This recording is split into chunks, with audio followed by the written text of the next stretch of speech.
ये आकाशवाणी रायपुर है। प्रादेशिक समाचार बुलेटिन के साथ मैं विभाष कुमार झा।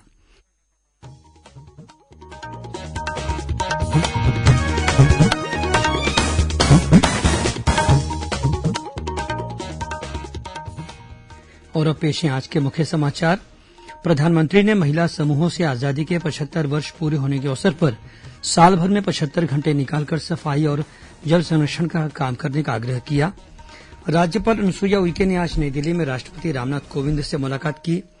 अनुसूचित क्षेत्र में प्रशासन, 5वीं अनुसूची और आदिवासी कल्याण के मुद्दों पर चर्चा की। अंतर्राष्ट्रीय युवा दिवस पर केंद्रीय मंत्री अनुराग ठाकुर ने दुर्ग के उत्कर्ष वत्स सहित 22 युवाओं और संस्थाओं को उल्लेखनीय कार्यों के लिए राष्ट्रीय युवा पुरस्कार से सम्मानित किया। और आजादी के अमृत महोत्सव के तहत केंद्रीय खेल और युवा कल्याण मंत्रालय तथा नेहरू युवा केंद्र संगठन द्वारा फिट इंडिया फ्रीडम रन का आयोजन कल से किया जाएगा। छत्तीसगढ़ में सरगुजा और गौरेला पेंड्रा मरवाही जिलों से होगी दौड़ की शुरुआत। और अब समाचार विस्तार से।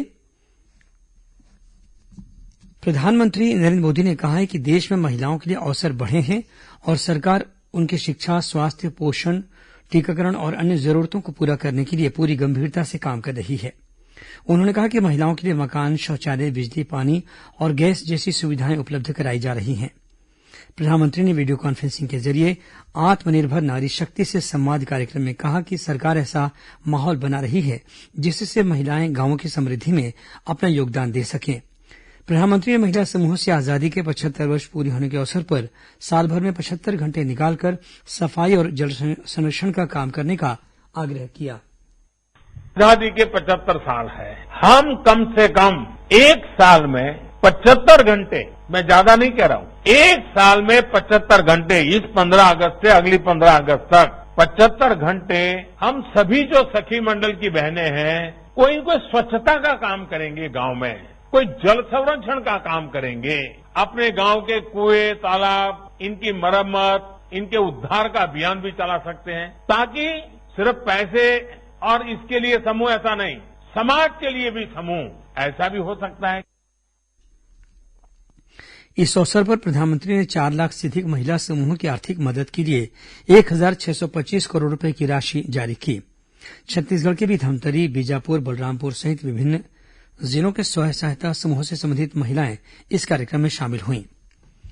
राज्यपाल अनुसुईया उइके ने अपने नई दिल्ली प्रवास के दौरान आज राष्ट्रपति रामनाथ कोविंद से मुलाकात की।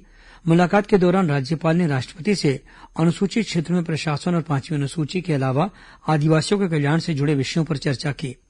राज्यपाल ने राष्ट्रपति से कहा कि कुछ संस्थाओं ने ज्ञापन देकर यह आग्रह किया है कि राष्ट्रीय आदिवासी परिषद की तरह प्रदेश स्तर पर राज्य आदिवासी परिषद और जिला स्तर पर जिला स्वायत्त परिषद का गठन किया जाना चाहिए। राज्यपाल सुश्री उइके ने राष्ट्रपति से मुलाकात के दौरान जनजातीय क्षेत्रों में संविधान की 5वीं अनुसूची के प्रावधानों को प्रभावी तरीकों से लागू करने की बात भी कही। उन्होंने राष्ट्रपति को कोरोना काल में राज्यपाल की रचनात्मक भूमिका पुस्तिका तथा प्रतीक चिन्ह भेंट की। आज अंतर्राष्ट्रीय युवा दिवस है। इस वर्ष अंतर्राष्ट्रीय युवा दिवस का विषय है खाद्य प्रणालियों में बदलाव, धरती और मानव स्वास्थ्य के लिए युवा नवाचार। इस अवसर पर देश भर में युवाओं के प्रोत्साहन के लिए विभिन्न कार्यक्रम आयोजित किए जा रहे हैं। इसी कड़ी में केंद्रीय खेल और युवा कल्याण मंत्री अनुराग ठाकुर ने आज नई दिल्ली में हुए एक कार्यक्रम में विभिन्न क्षेत्रों में उल्लेखनीय प्रदर्शन करने वाले व्यक्तियों और संस्थाओं को राष्ट्रीय युवा पुरस्कार प्रदान किए। दुर्ग के 21 वर्षीय युवा मैकेनिकल इंजीनियर उत्कर्ष वत्स और उनकी टीम को भी केंद्रीय मंत्री ने नेशनल यूथ अवार्ड से सम्मानित किया। उत्कर्ष वत्स ने अपने साथियों के साथ मिलकर फल उत्पादक किसानों की फसलों को कीड़ों से बचाने के लिए कम लागत का उपकरण बनाया है। आजादी के अमृत महोत्सव के तहत केंद्रीय खेल और युवा कार्यक्रम मंत्रालय तथा नेहरू युवा केंद्र संगठन द्वारा फिट इंडिया फ्रीडम रन का आयोजन कल 13 अगस्त से किया जाएगा। केंद्रीय युवा कार्यक्रम और खेल मंत्री अनुराग ठाकुर कल इस राष्ट्रव्यापी फिट इंडिया फ्रीडम रन के दूसरे चरण का शुभारंभ करेंगे। ये दौड़ देश के सभी 744 जिलों के साथ ही 30,000 से अधिक शिक्षण संस्थानों में आयोजित की जाएगी। नेहरू युवा केंद्र संगठन के क्षेत्रीय निदेशक श्रीकांत पांडेय ने आज रायपुर में पत्रकारों से चर्चा करते हुए बताया कि छत्तीसगढ़ में इस दौड़ की शुरुआत कल 13 अगस्त को सरगुजा और गौरेला पेंड्रा मरवाही जिले से की जाएगी। कल सरगुजा जिले के अंबिकापुर में इस दौड़ का शुभारंभ कलेक्टोरेट परिसर से सुबह 10 बजे से होगा। अंबिकापुर के घड़ी चौक कला केंद्र से होते हुए पीजी कॉलेज में यह दौड़ संपन्न होगी। इसमें नेहरू युवा केंद्र संगठन और राष्ट्रीय सेवा योजना एनएसएस के स्वयंसेवक भाग लेंगे। प्रदेश के सभी जिलों में अलग अलग तिथियों में इस दौड़ का आयोजन किया जाएगा। श्री पांडे ने बताया कि दौड़ का समापन 2 अक्टूबर को होगा। अंतिम दिन रायपुर, नारायणपुर और रायगढ़ जिले में फिट इंडिया फ्रीडम रन का आयोजन किया जाएगा। आजादी के अमृत महोत्सव के देशव्यापी आयोजन के साथ राष्ट्रगान पर केंद्रित एक विशेष कार्यक्रम भी जोड़ा गया है। इसमें युवाओं को अपनी आवाज में राष्ट्रगान गाते हुए उसका वीडियो बनाकर अमृत महोत्सव कार्यक्रम से संबंधित लिंक पर अपलोड करने की अपील की गई है। इसके अलावा नेहरू युवा केंद्रों द्वारा समाज के प्रतिष्ठित व्यक्तियों से प्रेरक संदेश का वीडियो रिकॉर्ड कर उसे नेहरू युवा केंद्र की वेबसाइट और अन्य सोशल मीडिया मंचों पर भी अपलोड किया जाएगा।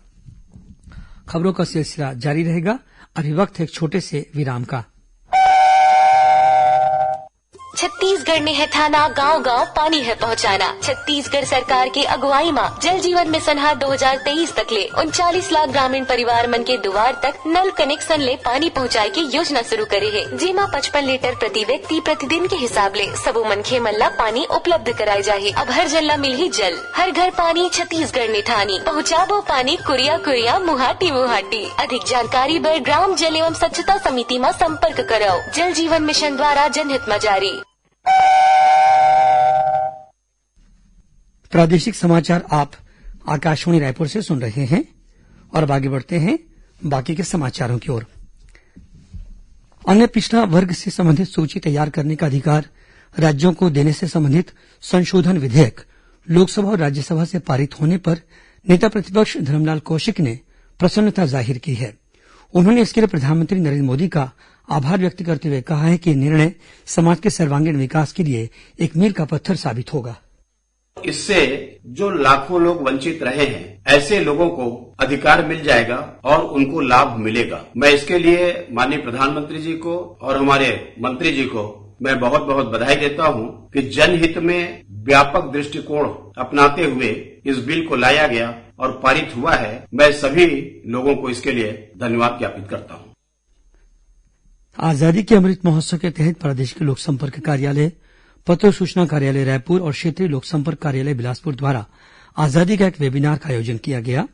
वेबिनार के मुख्य अतिथि बिलासपुर के अटल बिहारी वाजपेयी विश्वविद्यालय के कुलपति प्रोफेसर डॉक्टर अरुणनाथ दिवाकर वाजपेयी ने कहा कि सदियों से जो देश अनवरत अपनी आजादी को अक्षुण्ण रखे हुए है, उसने विदेशी आक्रमणकारियों के समक्ष भी मजबूती से अपना अस्तित्व बनाए रखा।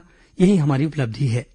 इस वेबिनार में खैरागढ़ स्थित इंदिरा कला संगीत विश्वविद्यालय के पूर्व कुलपति प्रोफेसर मानवी सिंह और एनएसएस के कार्यक्रम अधिकारी प्रोफेसर तरुणधर दीवान ने भी अपने विचार व्यक्त किए। देश की आजादी के 75 वर्ष पूरे होने के उपलक्ष्य में आजादी के अमृत महोत्सव के तहत प्रादेशिक समाचार एकांश आकाशवाणी रायपुर द्वारा 6 अगस्त से एक प्रश्नोत्तरी कार्यक्रम शुरू किया गया है। इसके तहत छत्तीसगढ़ में स्वाधीनता संग्राम से जुड़ी घटनाओं, राज्य के स्वाधीनता सेनानियों और समाज सुधारकों से संबंधित प्रश्न पूछे जा रहे हैं। प्रश्नोत्तरी कार्यक्रम को लेकर लोगों के उत्साह को देखते हुए प्रादेशिक समाचार एकांश ने निर्णय लिया है कि इस शुक्रवार यानी कल 13 अगस्त से छत्तीसगढ़ी और हिंदी प्रादेशिक समाचार बुलेटिन में अलग अलग प्रश्न पूछे जाएंगे और इन दोनों समाचार बुलेटिन में पूछे गए प्रश्नों के आधार पर सबसे पहले सही जवाब देने वाले एक एक विजेता का चयन किया जाएगा। श्रोताओं को ईमेल या एसएमएस के जरिए जवाब देने होंगे। ये जवाब ईमेल आईडी raipurSAWAL@gmail.com पर या फोन नंबर 9424208182 पर एसएमएस के जरिए भेजे जा सकते हैं। श्रोताओं को सिर्फ एसएमएस या ईमेल के जरिए ही जवाब भेजने हैं। व्हाट्सएप के माध्यम से जवाब स्वीकार नहीं किए जाएंगे। जिस श्रोता का सबसे पहले सही जवाब प्राप्त होगा उसे विजेता माना जाएगा और उसके नाम की घोषणा आगामी समाचार बुलेटिन में की जाएगी। साथ ही उसे प्रादेशिक समाचार एकांश की ओर से डिजिटल प्रमाण पत्र भी जारी किया जाएगा। कुछ खबरें संक्षेप में सुन लीजिए। दुर्ग में मणप्पुरम गोल्ड लोन में आज कर्मचारियों की सजगता से लूट का प्रयास विफल हो गया। पुलिस ने हथियार सहित एक आरोपी को गिरफ्तार कर लिया है।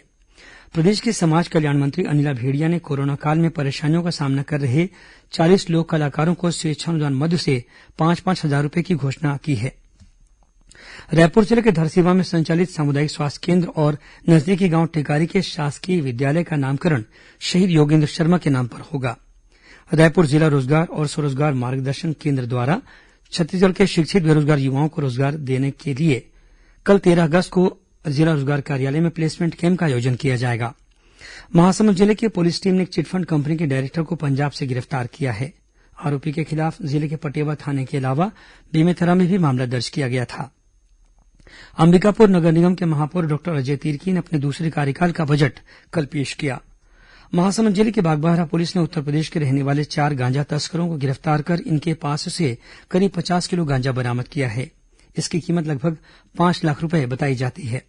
और महासमुंद जिले के सुखरी डबरी गांव के सरकारी स्कूल की एक छात्रा कोरोना पॉजिटिव पाई गई है। क्षेत्र के विकासखंड शिक्षा अधिकारी ने बताया कि इस वजह से स्कूल को 1 हफ्ते के लिए बंद किया गया है। अंत में मुख्य समाचार एक बार फिर। राज्यपाल अनुसुईया उइके ने आज नई दिल्ली में राष्ट्रपति रामनाथ कोविंद से मुलाकात की। अनुसूचित क्षेत्र में प्रशासन, 5वीं अनुसूची और आदिवासी कल्याण के मुद्दों पर की चर्चा। अंतर्राष्ट्रीय युवा दिवस पर केंद्रीय मंत्री अनुराग ठाकुर ने दुर्ग के उत्कर्ष वत्स सहित 22 युवाओं और संस्थाओं को उल्लेखनीय कार्यों के लिए राष्ट्रीय युवा पुरस्कार से किया सम्मानित। और आजादी के अमृत महोत्सव के तहत केंद्रीय खेल और युवा कार्यक्रम मंत्रालय तथा नेहरू युवा केंद्र संगठन द्वारा फिट इंडिया फ्रीडम रन का आयोजन कल से किया जाएगा। छत्तीसगढ़ में सरगुजा और गोरेला पेंड्रा मरवाही जिलों में होगी दौड़ की शुरुआत। इसी के साथ प्रादेशिक समाचार बुलेटिन समाप्त हुआ। नमस्कार।